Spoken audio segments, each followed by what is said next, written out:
In today's video, I'm going to teach you how to create a shopping list and tracker in Notion.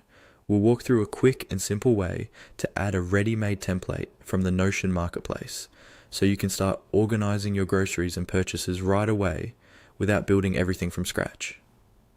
First, open Notion on your computer or in your browser and make sure you're logged into the workspace where you want this shopping list to live.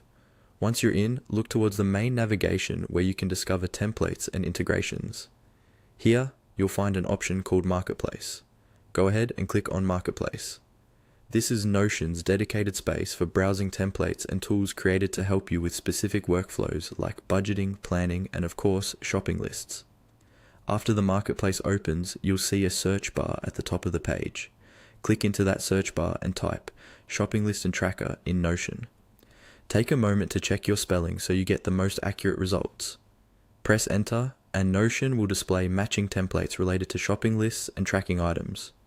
From the search results, look for the template titled Shopping List and Tracker in Notion. This is the one designed specifically for managing your groceries and purchases. When you see it, click on the template card to select it. This will open a detailed preview page where you can quickly glance at how the template is structured, what properties it includes, and how it might look inside your workspace. On this template preview page, you'll see an option to add it to your Notion workspace.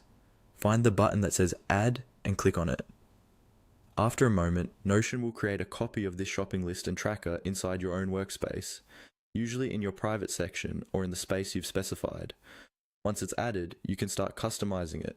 Rename the page to something like Weekly Groceries, adjust categories to match how you shop, and add items you buy regularly. Because this comes from the marketplace, everything is already formatted for you, so you mainly need to plug in your own items and preferences.